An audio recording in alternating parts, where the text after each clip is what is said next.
Unfortunately, wala ako kaming ma-establish na validated information na confirmed. So, in fact, hanggang ngayon, nag-aantay po kami. Yung tanong ko po kasi ay nakatukoy dun sa taong nakausap o sinasabing na kontrata ni Vice President Sara Duterte para patayin yung Presidente, First Lady at former Speaker.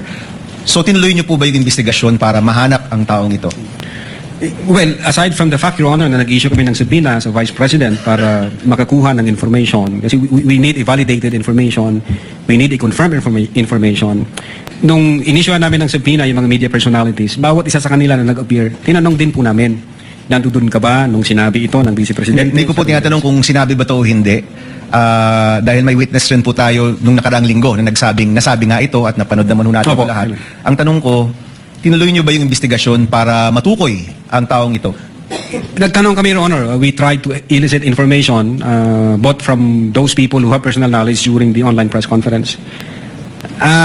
Unfortunately, wala ako kaming ma-establish na validated information na confirmed. So, in fact, hanggang ngayon, nag-aantay po kami. Hindi ko katulad dito sa nangyari, may apparent commission of the crime dahil nandiyan yung video eh. So ang ibig niyo pong sabihin, bilang NBI, hindi niyo nahanap yung taong ito, pero literal niyo itong, sabi niyo, literal itong pag-assess niyo dun sa statement dahil ito mismo yung nasabi ng Vice President. Well, Your Honor, if the second highest official of the land sinabi yan, hindi ho biro yan. Medyo mabigat ho yan at yung pagkasabi pa niya na may kasamang galit at mga pagmumura. So we took it very serious, Your Honor. Alright, I have a question for the defense. Sa lahat ng mga sagot ninyo, Attorney Vinluan, parang hindi ko nakita na tinanggi ng inyong kliyente o ng depensa na may nakausap ang Vice Presidente na tao para gawin yung mga bagay na ito. Tama ba? Wala ito sa mga sagot ninyo? We deny that, Your Honor. You deny? That is not accurate, Your Honor, and we will present evidence or counter evidence to prove Okay, that. so let me clarify. Sa lahat ng sagot ninyo so far, hindi pa nyo tinatanggi ito, pero in your time presenting evidence, you will deny that there was a person contracted by the Vice President. Your Honor, to clarify, I don't understand, Your Honor, when we were asked, but... in your answer, you have an answer. There is an impeachment. We denied it, Your Honor. We denied it in our answer, which we filed before the Senate Impeachment Court. You denied it in your answer? Correct, Your Honor. If I remember correctly, ang nabanggit doon ay freedom of expression. Was there an exact statement there na hindi totoo na meron ngang kinontrata ang Vice President o kinausap ang Vice Presidente para gawin ito? We maintain our position that we denied it, Your Honor.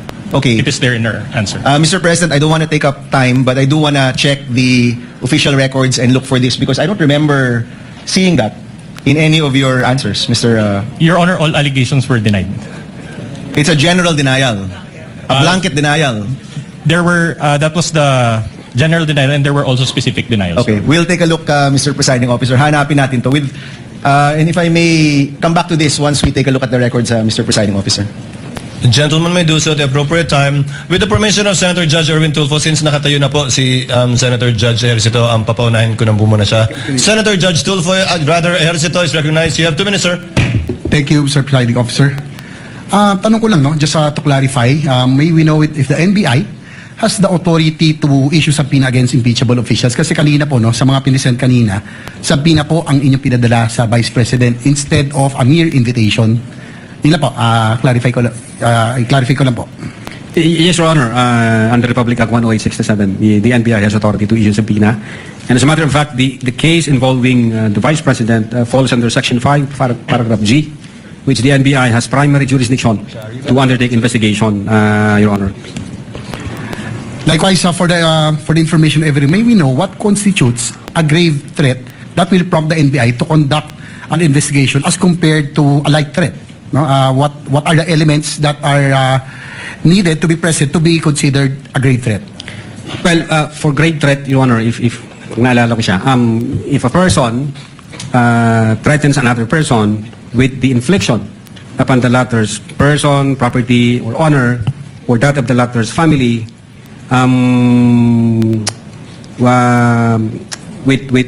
with a wrong or with any wrong amounting to a crime,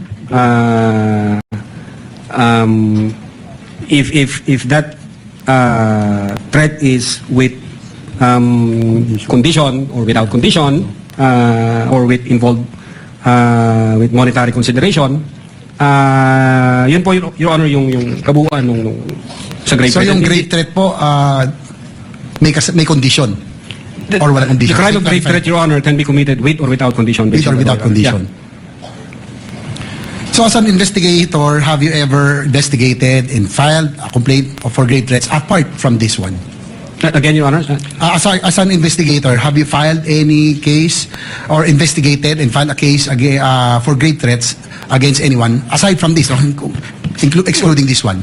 I think May, kasi nag-start po kasi ako as counter-terrorism and then organized crime group and then cybercrime. Wala akong maalala, Your Honor, kundi ito lang. I mean, so far as my being in the NBI is concerned, Your Honor. So ito lamang yung ito pa lang yung kaso na naimbestigahan nyo concerning grave threats, I think yung iba, may mga naimbestigahan, Your Honor, pero again, sabi ko, yung sa sarili ko po, yung experience ko from counter-terrorism hanggang sa organized transnational crime group, hanggang sa cybercrime division, ang naalala ko lang, Your Honor, kasi matagal na ho yun kung ano yung nasa record. I think itong grave threats na to is pag hindi first time, doon ko lang na-experience. Gaano katagal ho kayong parte nitong cybercrime division? Bago kayo nalipat? Since 2018, Your Honor, nagsimula ako bilang investigation agent. And then, in 2022, I was designated as Chief of the Digital Forensic Laboratory Division, and in 2023, designated as Chief of the Cybercrime Division, sir. So more than 5 years kayong nandito sa cybercrime division ng NBI? Opo. That's all, Mr. Presiding Officer. Thank you. Thank you, Senator Judge Ejercito. Senator Judge Tulfo Erwin is recognized. You have 2 minutes, sir. You may proceed when you're ready. Thank you, Mr. President or Presiding Officer. I'd like to direct my clarificatory question to the witness on the stand, Mr. Presiding Officer. Attorney Jeremy Lontok, Opo, Your Honor. what findings, if any, convince the NBI the motive of the respondent to kill the President and 2 other people? Meron po bang kayong nakitang motibo? Kasi maaari pong sabihin lang nung isang tao, sa sobrang galit niya, napag-usapan na po kanina yan, di ba? Spur of the moment. Pero did you find any motive? Bakit niya po gagawing patayin ang Pangulo? Yes, Your Honor. As I've said before, when we take into consideration all the facts and circumstances surrounding that issue, nagkaroon ng hindi magandang relasyon yung dalawa, and then nagbato na ang Vice Presidente ng mga salitang mabibigat laban sa Presidente.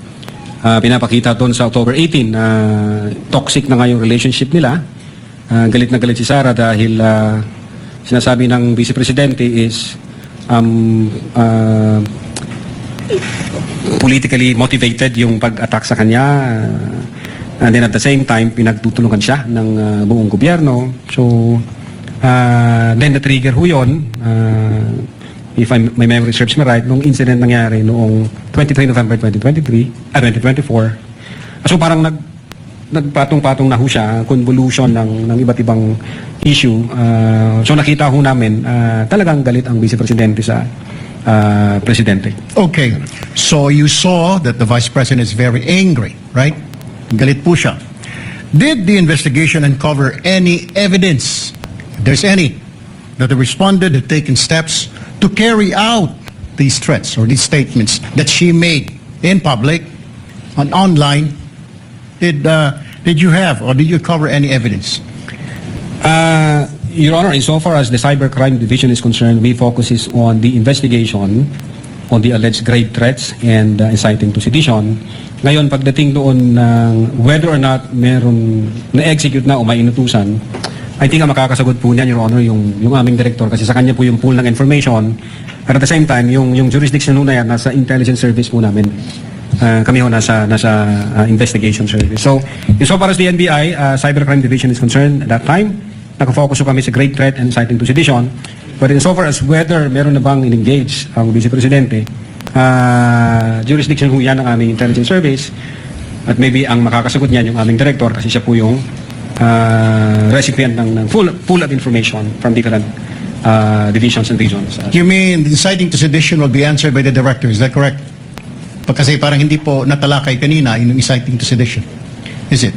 Well, Your Honor, the inciting to sedition, in our investigation, we were able to establish that those utterances from 18 October 2024, November 23, 2024, and other facts and circumstances, even the November 26, 2024, we believed that those utterances have a tendency, Your Honor, to stir up the people, to go against the government, have tendency to disturb the public peace of the community, the peace of the community, and have tendency to undermine public safety and public order. And I think that's elements of the inciting to sedition, Your Honor.